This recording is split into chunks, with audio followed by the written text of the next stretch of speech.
Rise and shine, it's a brand new day. Can and can take the stage, ready to play. Weekdays at 10, the cars on the scene. Coffee in hand, they're living the dream. Question in the voice, got the whole town awake. Bringing fire to the mic, make no mistake. Shows in the corner, spitting out facts. Dropping truth bombs, ain't holding back. Can and can in the morning, feel the heat.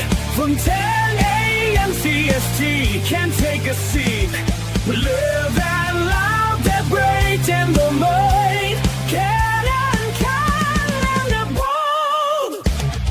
Light up your speakers, crank up the sound. They're talking about life upside down.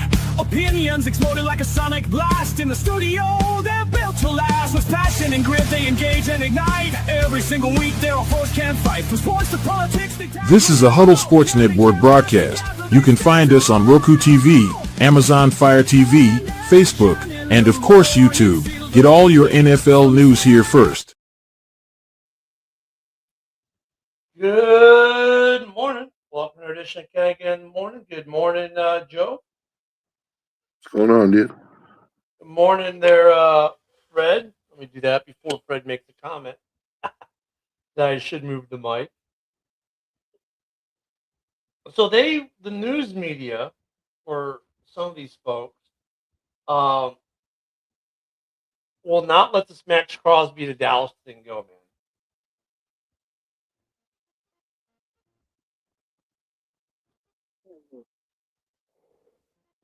It's still like there, they're still reporting about all the possibilities and all the offers that Dallas made. Like, dude, it's not happening. Like, I saw one where it was like Dallas's final offer was a first and a second round pick.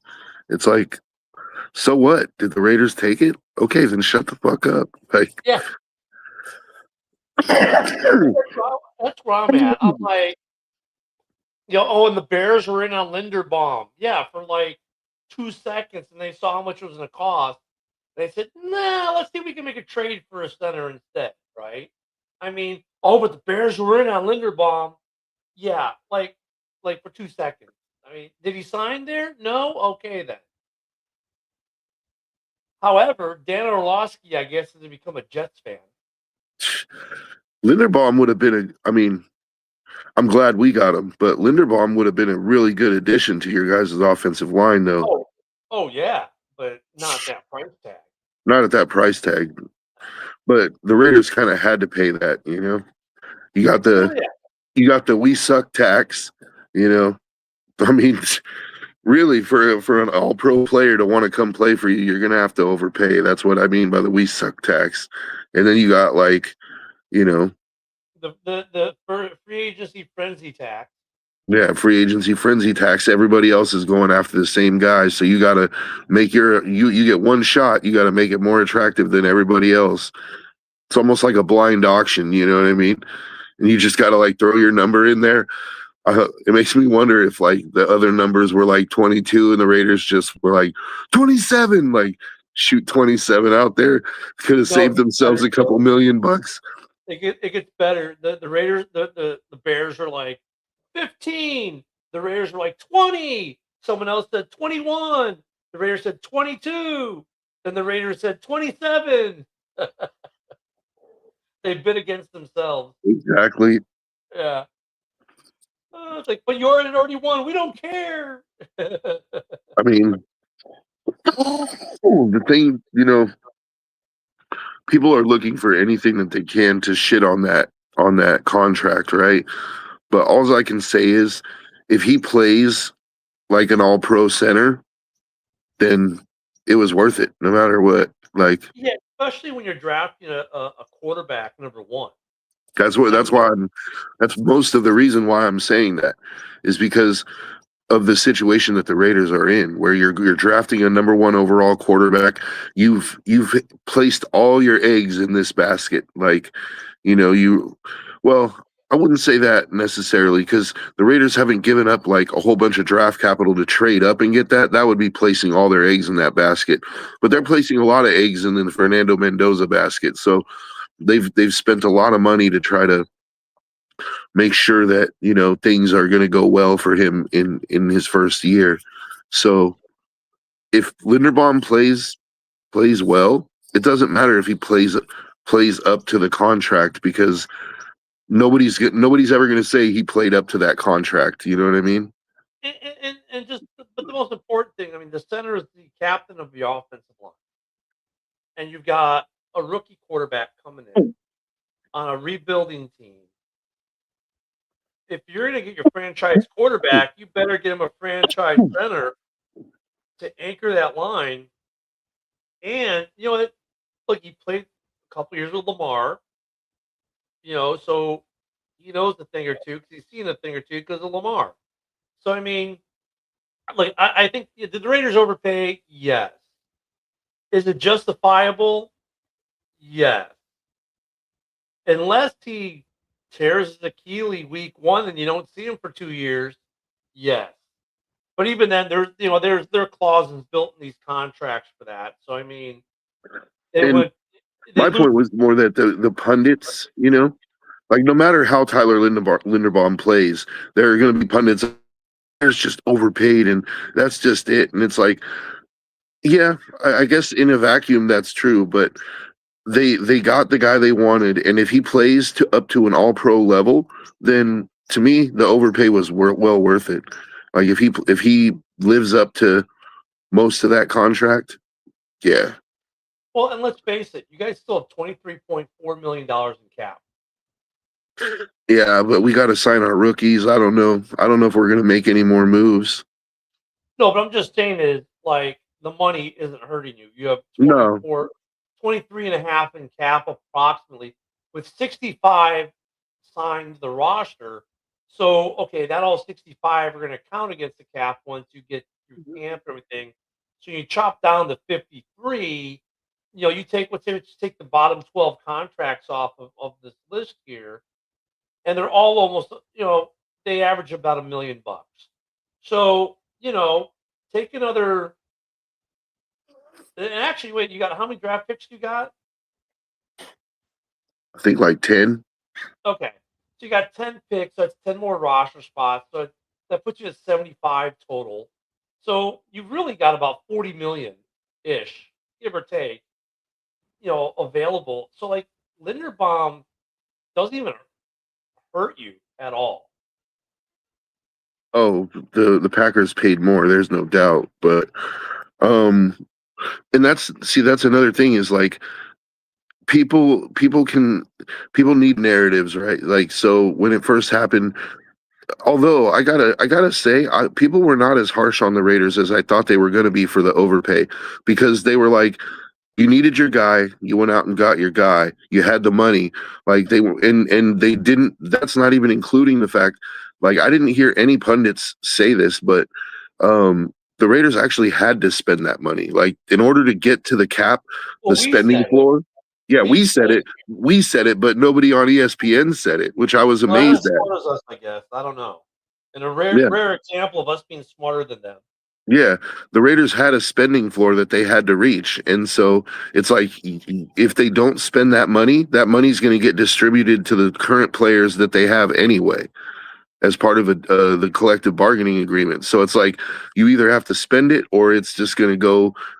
It's going to be bonuses. So it's like, well, let's go get some new players with it, right? Like you were spending the money one way or another. One way or another. So I'm glad that they spent it on what they did.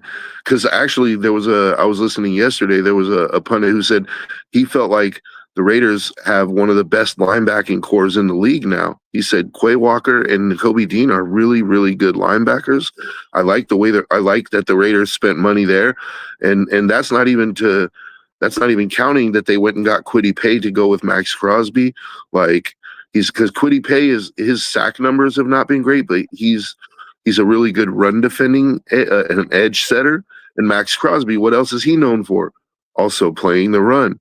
So it's going to make the Raiders a lot harder to run against, like at least on the outside. Micah Parsons' cap number this year is $19.2 million. If they were to cut him for some stupid reason, post June 1st, they'd take on $56 million in dead cap and go negative $37 million in the cap. So 19.2 is his cap number.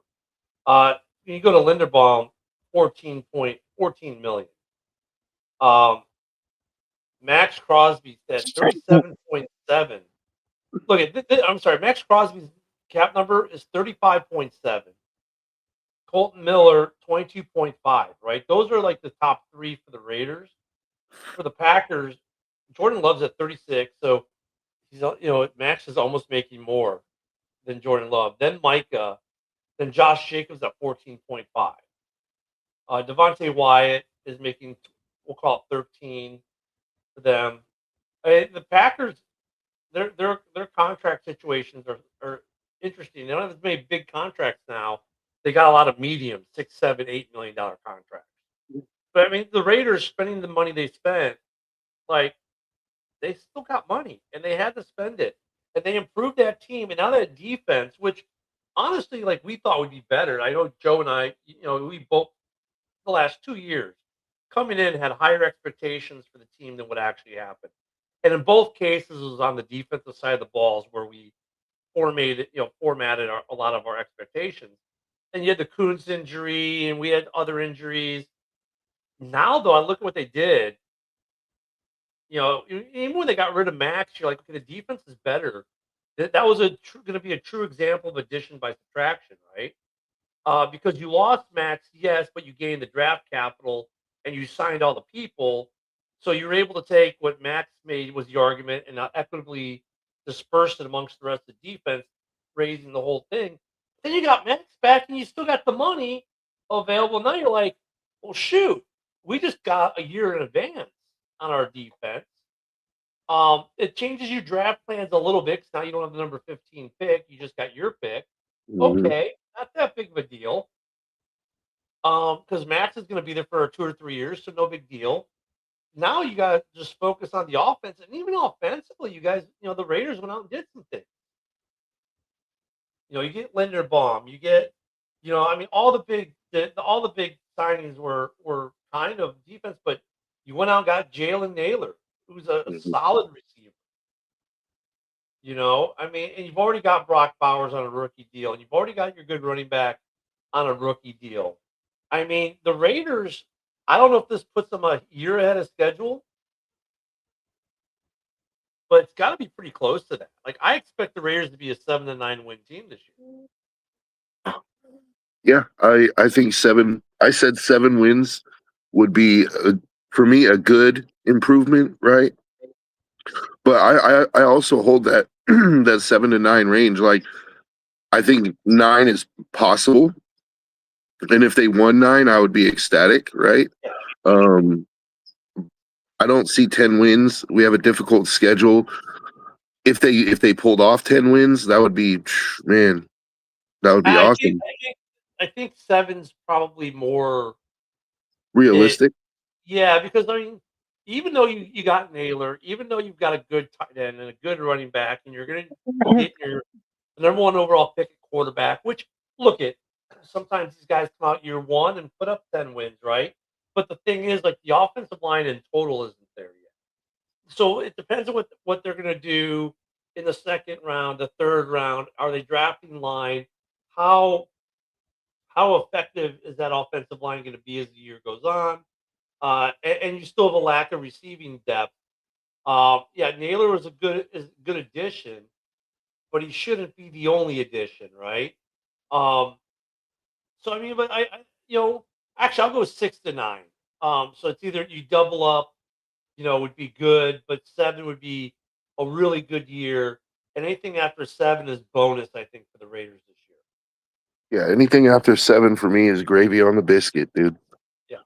Like, but the Raiders aren't done, like you said. Like, I do think that they'll look to add another receiver in the draft, an X receiver. And the Raiders, as quiet as it's kept, the Raiders receiving core, it's not all-star, but it's not terrible either. Like, they have some guys that can play there, like Trey Tucker, for example.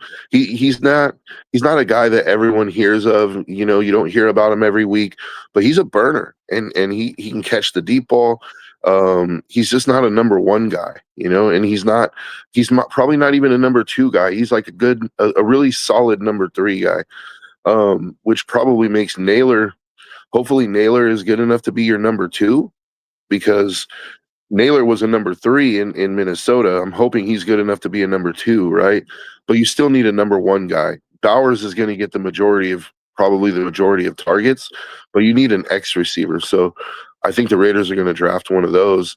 The offensive line, you're right, it's not all the way there.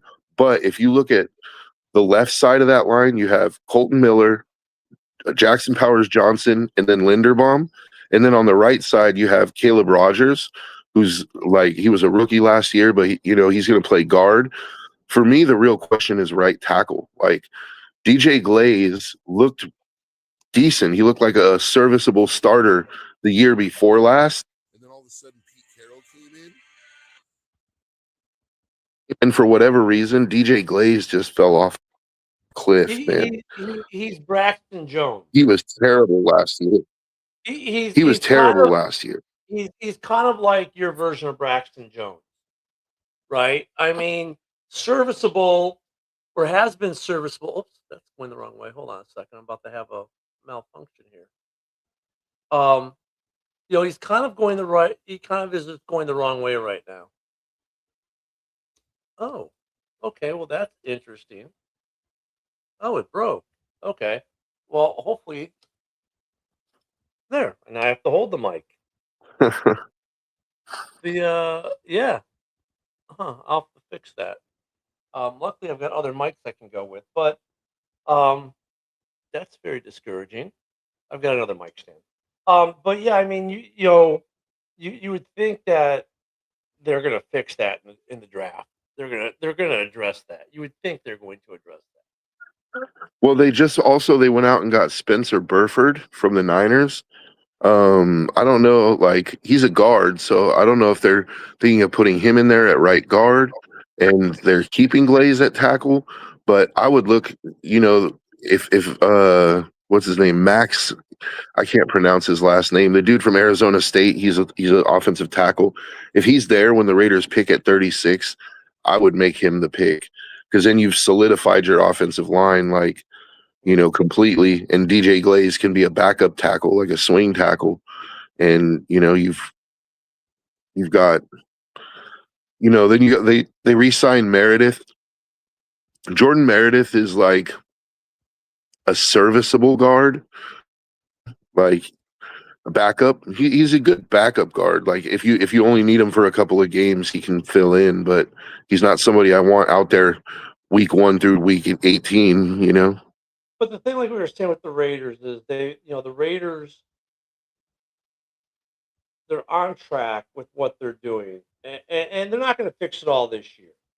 I mean, next year is going to be the kind of like what the Bears did. Like, next year for you guys is going to be like what it was for the Bears last year, right? Your 27 is our 25 kind of thing. Yeah. And I think they're on track for it. And like, look, shifting over to, my team real quick. They're in the window now. I would say, based off last season, they're entering the window, I should say, because I don't know if they were ahead of schedule last year, to be honest with you, or if that's where they should have been. I kind of would like to think that that's where they should be versus being ahead of schedule, because of all the money. I mean, year 2 of Caleb, the offensive line was really the only thing we were kind of missing. We felt going in. We thought our defense was going to be better than it actually ended up being. Hold on a second. We have a jackwagon. Ladies and gentlemen, we have a jackwagon. This guy is a jagoff, and we love him. How you doing, Yinzer? I don't know, were the Bears ahead of schedule or were the Bears on schedule? What do you think? I think it's a little bit of both, actually. I think in some areas, like I thought Caleb is where he's supposed to be. Like, he's improved every year, and it's especially, I mean, that was his second year, right? Right, year 2. Like, so his jump from year 1 to year 2 was phenomenal, right? That was a really good jump for him. He won a lot of close games. I think that, you guys won so many close games in the last second last year that I think that you the NFL tendency would say that you're going to regress to the mean somewhat on that. Like, Right. you're not going to win as many one score games this year. But and then also, so that tells me like a little bit ahead of schedule. And then also your first year with Ben Johnson, I thought they really hit the ground running with Ben Johnson. Like, you didn't really see a lot of the growing pains that you have with a new head coach. Like, Yeah, week 1 and week 2 are kind of like, yeah, that was like your growing pains. And then the yeah, rest of the season, it was like you guys were clicking, man. That offense was humming, dude. So, and it was like this week we'll beat you with the pass, next week we'll beat you with the run. Like, so I can see why people would say it was a bit ahead of schedule, but I also think that it's the Raiders, or I mean the Bears had talent. It was just a matter of like getting the right building. And so it's like this jump is to be expected in a way. Like, and for me, part of the schedule, look, the defense got behind schedule, right? The defense regressed last year for the Bears. It really did. If you looked at the last 2 years previous under Eberflus, so the year and a half previous, not that the back half of the season before, doesn't really count, right? Eberflus was gone, which meant your DC was gone, but that started the slide, I guess you could say. The defense slid, and we didn't see, and like whereas we saw immediate effect of the Ben Johnson effect offensively. Good morning, Hoss. Yeah, we'll see you here tomorrow morning. We offensively we saw the the new head coach / OC effect. On defense, we didn't see the Dennis Allen effect until starting to come up really late in the season, which is about normal, right? Because you get a new DC, the first half of the year, you're kind of and then you start to see that DC take effect normally.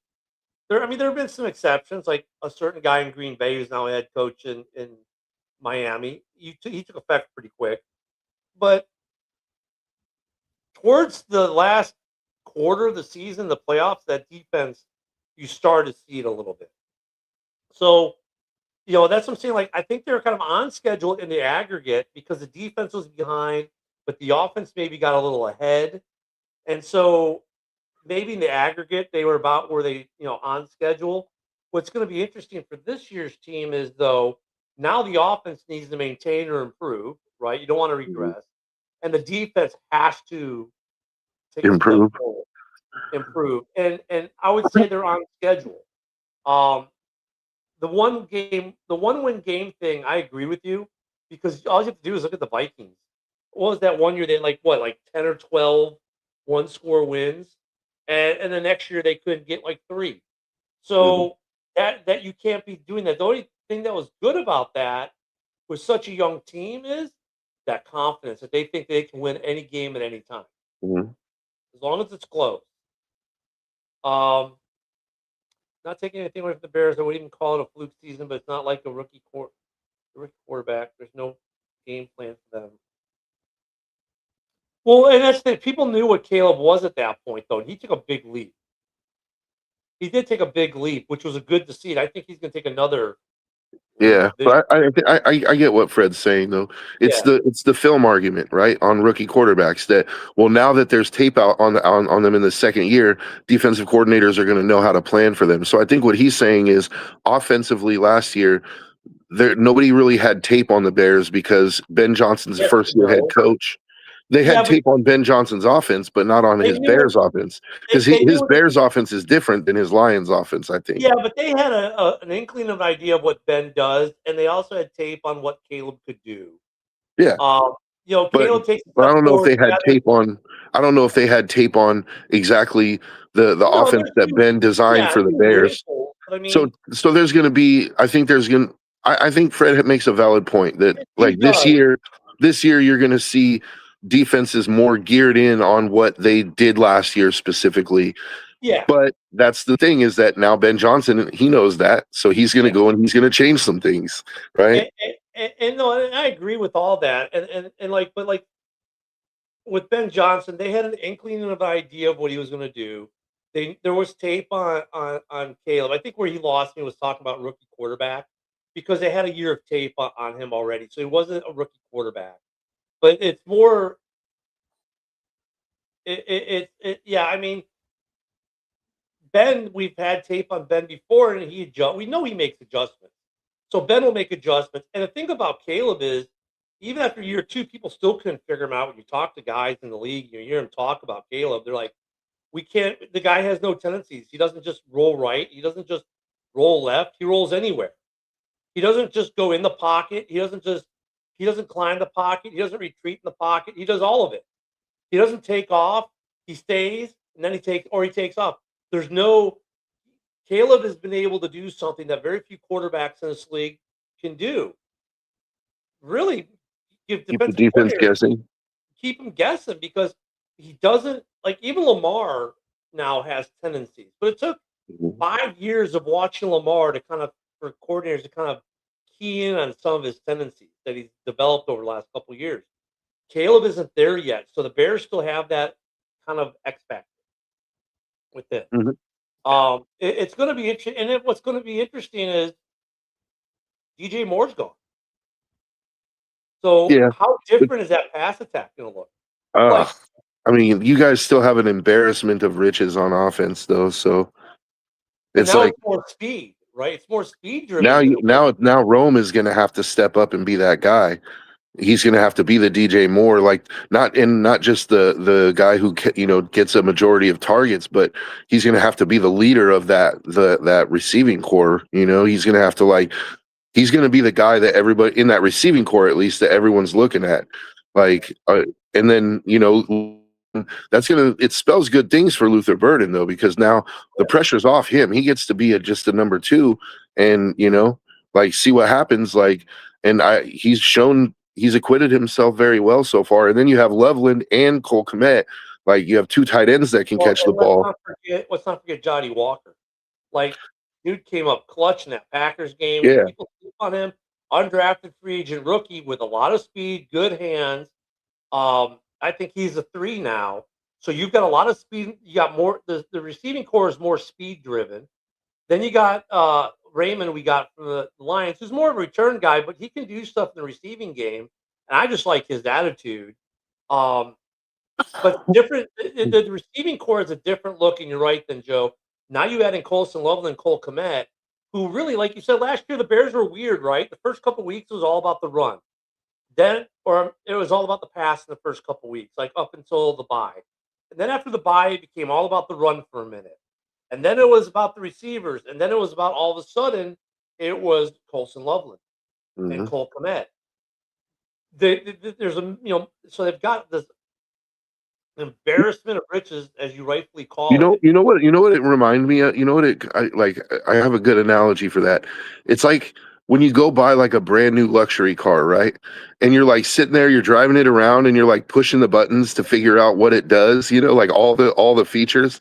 That's kind of what the Bears offense was to me last year. It's like, when you Yeah. talk about how it was like the focus was on this for the first couple weeks. So they're playing with like the stereo, then they're playing with the air conditioning. Then they're like, oh, look, these DVD screens come down. And then you know what I mean? That's what it was. And so this year, I think they'll be a lot more streamlined because they know all of the features that they have, and it'll be more about, okay, how do we incorporate all of these features into a single game plan? And really, minus the center position, the Bears didn't touch the offense really, in terms of adding to it. They took away with DJ Moore and Drew Dahlman. They went out real quick, got another. It's funny because you get a starting center. People go, oh, but the PFF grade, he's ranked in the bottom portion of starting centers. The dude started every game for New England and went to the Super Bowl as a starting center last year. I'm not going to throw too much shade at him. You know what I mean? Yeah. And you got Tooney next to you, so that automatically makes you a little bit better. It's like playing next to, this might be a little bridge too far, but you'll get the point. It's like playing next to Michael Jordan. Yeah. And really, maybe it's not. Tooney might be the Michael Jordan at left guard. I mean, so you're going to see a little bit of uptick in his play. Mhm. And they made their moves on defense with their free agent signings. They did a lot of stuff on defense. Yeah, they let a couple guys walk, like the entire safety room walk. I mean, the entire safety room is gone. Yeah. It's an all. They brought one guy back, low end, but they Has basically Brisker signed yet? Brisker is with yeah, he's with the Jackwagon Oh, where he went to school in Pitt. So, I like Brisker. He came on towards the end, but a lot of Bears fans were down on him because beginning of the year he didn't hit as hard as he was before. Blah blah blah. But by the end of the year in the playoffs, man, he was kind of back to form. Um, I think that the Steelers are going to love Brisker. Yinzer is going to be like singing praises, thanking us for it. see, and then Um, there's also the fact that now Monongai is a second year running back, so yeah. he's got that first year out of the way. Like I expect a jump from him as well, and Well, I think the Bears should be giving him. I think you want to keep the split somewhat close, but I do think that Monongai should get the majority of carries. Like if you're running 30 carries a game, I'm going like 18, yeah, 18 to 12. You know what I yeah. mean? To Well, Monongai and especially, Swift. but that's the beautiful thing. It depends on the defense you're playing. If you got a team that you can Hmm. see on the edge, Swift will get the 18 that game. If you have a Hmm. team getting beat up, Monongai gets the 18 that game. Yeah, Um, it's a nice problem to have. yeah, it is. It And really is a nice problem. it's like when you're talking about Thuney, right? Like the rub off that he'll have on your center. It's the same thing with the Raiders too. Like having Linderbaum, he's going to rub off on those guards as well. Like, Yeah, having but him, tackle is the issue. I mean, that's yeah, the right tackle is the issue, but right guard is like, we'll see because we're basically going to be, it looks like we're going to either be starting Burford from the Niners or a second year player and who that's didn't where play we've much. got an issue, right? Left tackle. But I was Yeah, more going towards you have Jackson Powers Johnson, who's already a really good guard on the left side.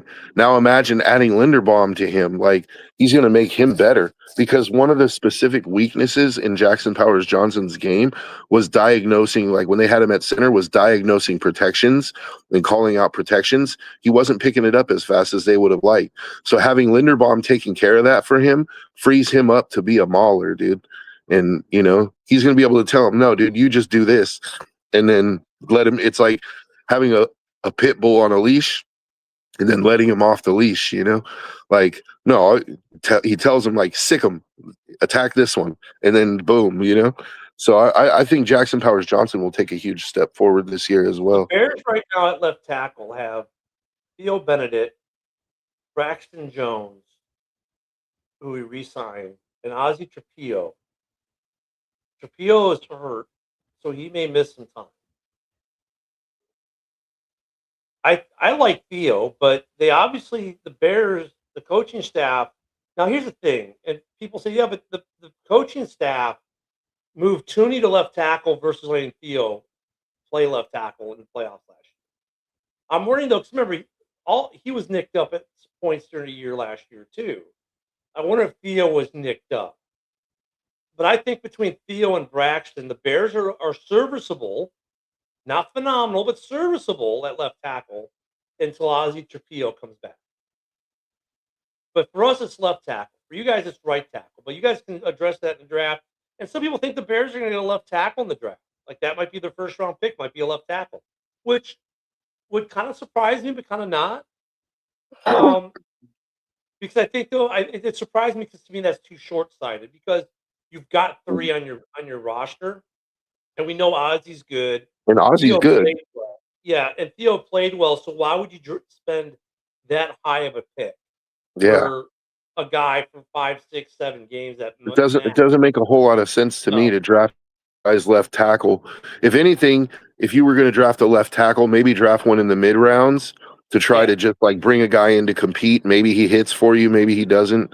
But that way, when Trapillo comes back, he's still the guy. I mean, I think you guys are drafting nothing, but I think you guys are drafting your second round pick is going to be the best right tackle on the board, possibly. And then you're going to look for a receiver. You're going to get another running back, and then you're going to get, once you get into 5, 6, 7, you're going to be drafting line guys to shore up offense and defense. Guys that are a year or two project that you can work in. over a year or two, or look for a Monangai type of guy you can strike gold with in the later rounds, like the Bears did with Monangai. Yeah. Um, so I Yeah, they, mean, they should be looking at Rutgers running backs right now, dude. dude, you know what's funny about the Rutgers running backs? You look at the lineage, and they're all been NFL guys with decent careers, Yeah, and none of these guys go above like the fourth round. yeah. It's like, Rutgers has a good thing going, as quiet as it's kept with running backs. Like it seems, if they get a couple more drafted, that's going to start. Rutgers is going to start to be known as the running back factory, dude. Like let me see. Let me they have look this up. Pacheco, they have Monongai, and they're not the first. There's been more,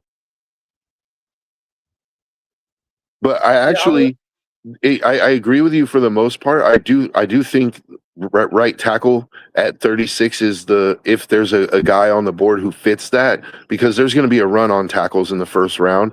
So there might even be some second round graded guys that go in the first round. And I don't want to spend that 36 pick on a guy who's a projected third round pick.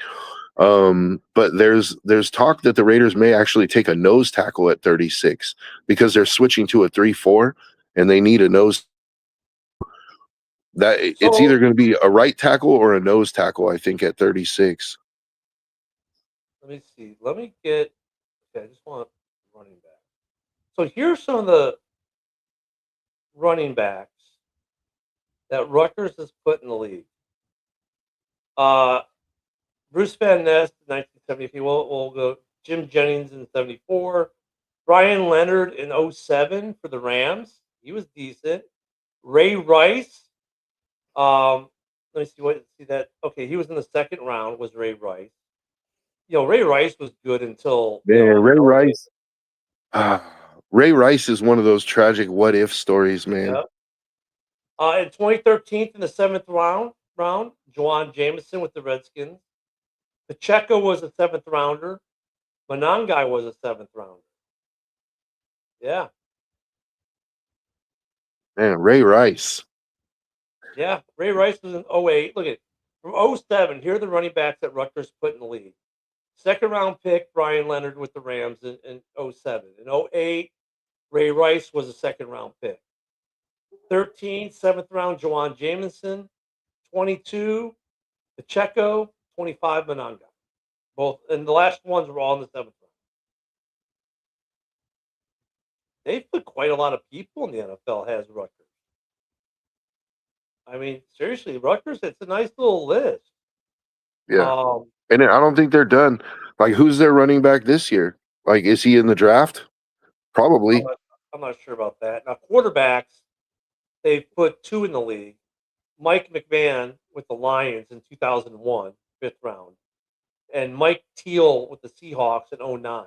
That's it. Um, they're not too big there, but I mean, honestly, they've got quite a few players. That Bo Melton, 22, was a wide receiver in the seventh round. He had some decent time with the Seahawks. Um, yeah, it's interesting to see what they've done. They've put some good players in the league, man. They've put some good players in the league. Oh And yeah,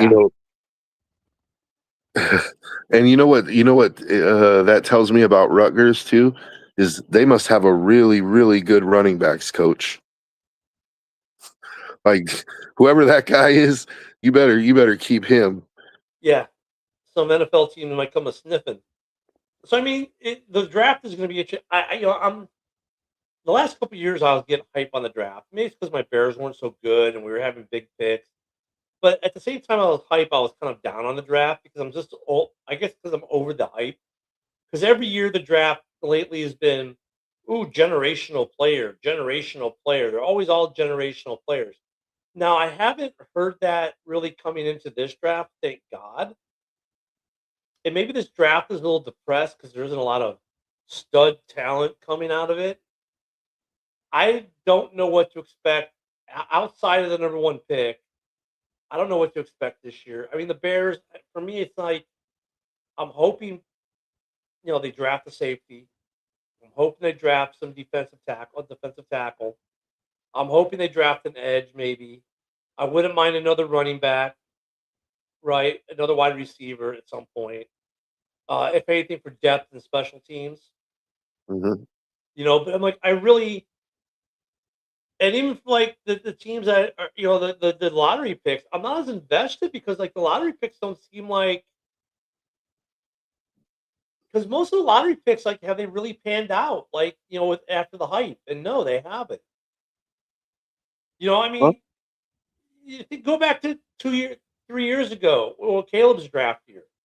Not only that was the big quarterback year, look at all those quarterbacks that are pretty much Bo Nix, yeah, he's panning out. Drake May's panning out. Caleb was panning out. Jaden Daniels. He's panning out. Penix, okay, he's the iffy one. But 4 out of 5 is not bad there. And then you had the big three receivers: Marvin Harrison, Malik Neighbors, and Rome Odunze. I'd say Rome's Rome's panning out. panning out. Neighbors is panning out. Malik Neighbors is definitely panning out. Well, the injury kind of hurt. They missed almost a whole year last year, but okay. And Marvin Harrison, I wouldn't call him a bust, but he's not. He's not panning out to a first round pick, like Well, a high first round pick. yeah, to be the first of the receivers taken, right? Yeah. Of those three, he's third on the depth chart right now. But then you come to this year's draft, and like when you look at defensive tackles and defensive ends, none of these guys have been like a Khalil Mack rookie year or something, or a Brian Urlacher rookie year, or something like that. They've been decent, but not like monster game changers, right? I think Ruben Bain is going to be a really good player, man. And you hear his name, but even with his short arms, that dude he's all motor. Like that dude is. You saw what did you watch the national championship game? no. He was dude. He was in Mendoza's ear all night long. Like it's amazing that Mendoza was able to rally his team to win. But as a Bears fan, like, okay, so he was in his ear, but did he sack him? No, yeah, he sacked him a few times, Okay, and well, him and Messidor. Miami's pass rush in that game was just brutal, dude. So I mean, but you know what I mean though? Like out of maybe you have 2 or 3 guys in this draft who are going to be impact from what you're saying. I think there's more than one impact player. There's more than a few impact players, but I just think, yeah, there's not like generational guys, but I think that's a good thing because like a lot of the times when they call a guy generational, he never lives up to that hype. But Ruben Bain is actually, people are kind of down on him because of his arm length. They think that he's going to struggle with NFL offensive tackles. I don't. I think that dude he's like Max Crosby, but more athletic. Like he's got just nonstop motor. And Miami has another pass rusher, Akeem Messidor. And I think Messidor is going to go in the first round as well. And he's going to be a pretty good player, I think. Not as good as Bain, but like if Bain goes to the Ravens, for example, if he drops to 14 and he goes to the Ravens, and now they have Trey Hendrickson and Ruben Bain, holy cow, man. Like, and then Caleb Downs is another player. I think like he's got a degenerative knee issue, so it's not a good prognosis for his future, like as far as 3, 4, 5 years from now. But I think a team could get maybe 3 or 4 years of really top level play out of him. And then you got Jeremiah Love, the running back from Notre Dame. Like, as far as, because people don't like seeing running backs go in the top 10. But this dude, have you watched tape on him? Jeremiah Love I'm a Notre Dame guy. I see him mocked out a lot going to Tennessee at 4. Yeah. But if he makes it past Tennessee, he could go to Kansas City. They just drafted Kenneth Walker, or they just got Kenneth Walker, but like there's plenty of places he can go. New Orleans, like Jeremiah Love he's a beast, dude. He can catch out of the backfield, he can run. He's a monster. I think he's gonna be a really good player in the NFL. And then you have, let's see, Carnell Tate from Ohio State. He's probably considered the best receiver in the draft, other than Makai Lemon from USC. But they consistently have Tate mocked in the top 10, whereas Lemon goes like anywhere from 11 to 14.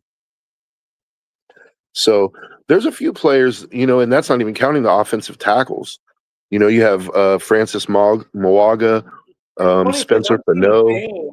I'm looking at 3 different mock drafts right now, and all 3 mock drafts. Well, let me check before I make a liar of myself. This one used AI.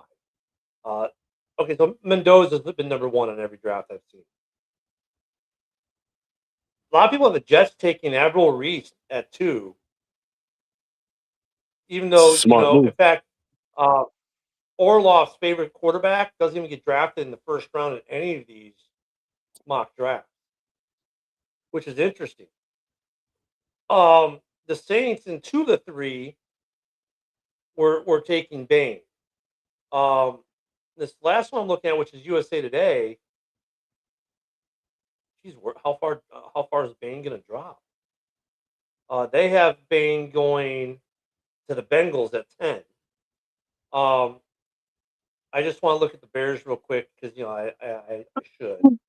I want to see what most of these guys have the Bears taking. I think it's going to be all right. So USA Today has them taking defensive tackle Caden McDonald. ESPN has the Bears taking. Let me get down to our pick here. They have the Bears taking Zion Young, an edge from Missouri, and then Tankathon. So the name. They have the Bears taking Emmanuel McNeil Warren, safety from Toledo. So for the Bears, people are all over the place, which I like and I don't like. I like 'cause that means no one knows what the hell. There's no Holes has not really tipped his hand. I'll say this: out of those 3, if the Bears come away, I think McNeil Warren will go possibly before that. But if the Bears get McNeil Warren, that kid is he's a do-it-all type of safety. He's a ball hawk. He can cover. He can tackle. He can do it all. Like there's a Raiders pundit who was breaking down safeties, all the safeties in the draft the other day, because safety is also a need for the Raiders, but they're expected to address it like later on in like the 3rd round or something. And he broke down the dude Wheatley from Penn State, McNeil Warren, and he said McNeil Warren is at the top of his list. Like Zakee Wheatley is up there too, but because he's a hitter, he's a punisher. But McNeil Warren is like a Swiss Army knife. Like you can do all kinds of things with him. So if the Bears get him, you should be very happy. ESPN has the Arizona Cardinals trading back into the first round with the Buffalo Bills, right? To take Ty Simpson at 26. That's where ESPN has Ty Simpson going.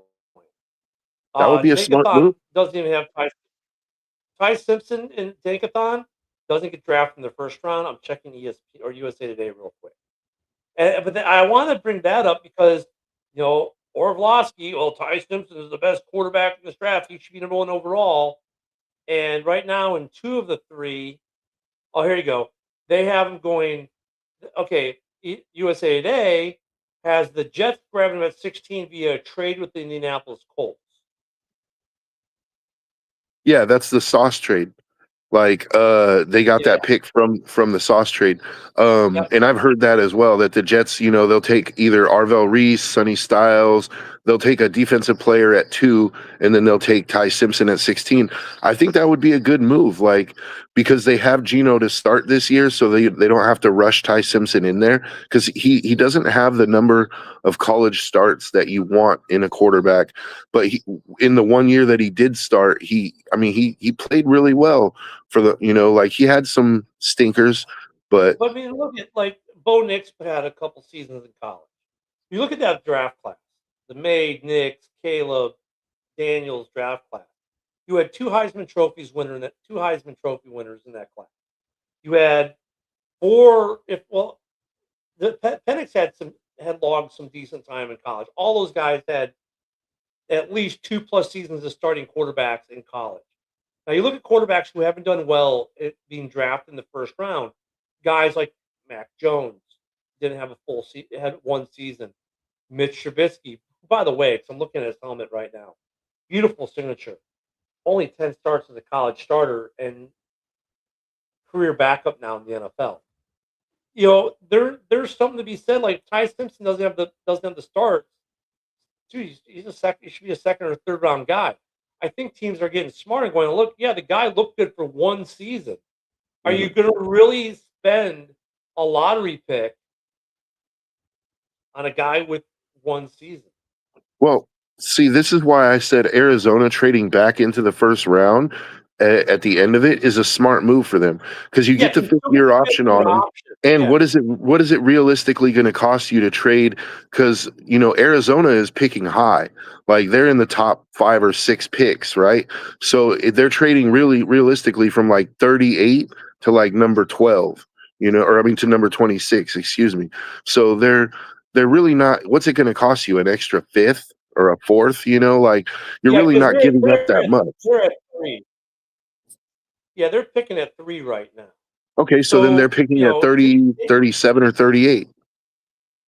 Yeah. Or no, actually, maybe earlier because the Raiders are picking. I was basing that off the Raiders pick at 36, but they switched up the picks. The Raiders got the number 1 overall in the first round, but then they switched them up as each round went. So they're actually probably only trading from like 32, 33, 34. 34 to 26. So you're moving up 8 spots at the end of the first round. Like, what is it going to realistically cost you? Like a 4th? It's a smart move for them. Let me look. Let me go back to ESPN and locate. As long as they're not hoping to start him this year. So they're saying basically it'd be they'd get the 34 pick and an extra 3rd round pick for the Cardinals. So so they'd get the 34, the 65, and a 27 3rd round pick for Arizona to move back up. If that was, that's some guy dreaming it up, but that's kind of plausible, I guess. That kind of trade. So you're right. It would give them capital to make some eaches because Buffalo doesn't need the big 5th round option contract guy to be there. Arizona can use it. It makes some sense. And you know what? I'm waiting to see what the Bears do because honestly, the Bears could stand to move up too. They've got look at the Bears don't need to draft much. What do the Bears need? A safety, defensive tackle? Maybe another linebacker to replace Tremaine Edmonds. They did that. They did that with Bush when they. Oh yeah. So but defensive tackle. The Bears are a wild card to get rid of some draft capital to move up this year. This is definitely a year they could do that. They could definitely look up.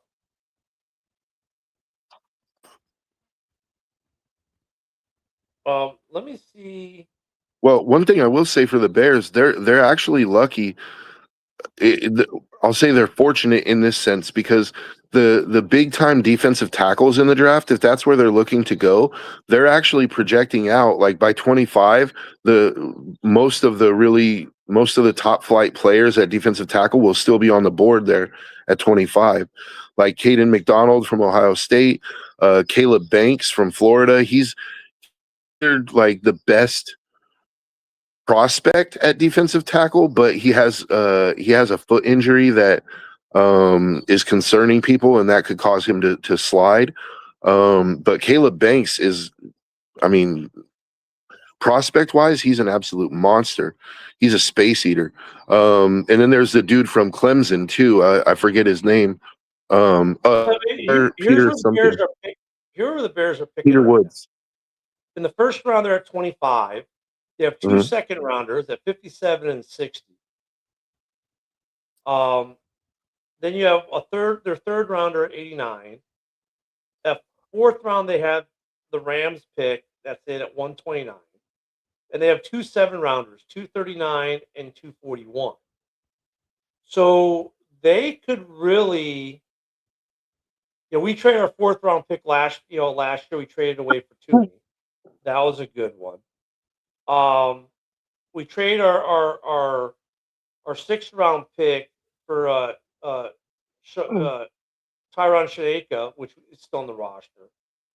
But they got they got in the top 60, you've got 3 picks. In the top 90 or top 100, we'll call it, you've got 4 picks. So I could see the Bears maybe doing a package if there's someone they really wanted to move up. Yeah. If it was me, if I was the Bears, I would actually make that pick at 25, but I would use those 2 seconds. I would package up either both of them or one of them. And let's say if you could try to slide one into 27, like do like a second this year and a second next year. And then maybe you'd have to sweeten the pot with like a 3rd next year or a 4th next year and try to get back, like try to get up higher in the first round, like 22. But stay at 25, and that way you get 2 first-round talents, and you're giving up, very little in comparison because you're in a window now. It's like I would try to load up now, get two really good defensive players to add. Like you get your defensive tackle, but then you're not done, right? Like you can go and get another first-round talent at another position. Like you could go get McNeil Warren, and you could get your defensive tackle, right? Yeah. You could. I mean, and look at Devin Bush. I've seen some of the comments. Obviously, some of you guys aren't sold on him. He's a wild card. You really think he's good? Well, yeah. Last year, not bad for 25, 63 solo tackles, 2 sacks, 2 forced fumbles, 3 interceptions. Not far off Not of bad. Tremaine Edmonds, and he's in he's in a good defensive scheme. I think with this defense, he fits. And of course, remember the Bears brought back Jack Sanborn. And remember, Jack Sanborn's the guy that made Roquan leaving not hurt. So yeah, I think Devin Bush in tandem with what we already had and what we brought in, I think is gonna be just fine for the Bears. They don't have to draft linebacker high. The Bears are good at linebacker. I think for them, it's safety, defensive tackle on the defensive side of the ball, and then maybe a linebacker somewhere for depth. But the Bears, like I said, they're not. They don't need. Okay, go through the Bears shopping list. What do the Bears need? Okay, offensively, maybe a left tackle. Even though you got 3 on the roster that are all serviceable. I think that's one you can wait on. Safety, yes. That's Safety, yeah. Defensive tackle for sure. And after those 2, you're kind of open. I think defensive tackle is a need. I could agree with that because I look at I'm not. I like Irvin Dexter, and I think edge rusher is probably a need as well. Edge, I'm going to say no, and here's why. They have a lot of faith in Dio, and he's making $20 million. And then Booker came on big at the end of the year last year. He started to come on. I think if you draft an edge, you're not looking for a starter. You're looking for a guy who a year or 2 out might be the guy. If Dio is gone or Montez Sweat is gone, it's not an immediate need. I think they've got it covered. Fans might disagree, and that's fine. But I don't think they're drafting edge.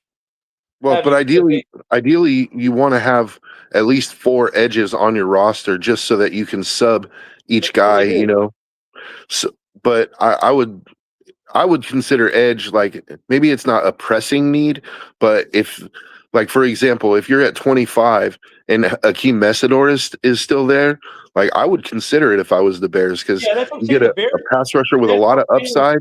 The Bears could obviously move up if the right guy is there. And with that, we're out of time because Joe and I can always run out of time. Hey, don't forget, Hoss will be with us tomorrow. Our good Saints fans. We should have some good conversations there. Joe and I will be back tomorrow as Ken is still on vacation. You guys have a great Thursday. I can't believe it's Thursday already. Crap, where'd the week go, Joe? Yeah. JB is next. We'll see you guys tomorrow. Thanks for watching.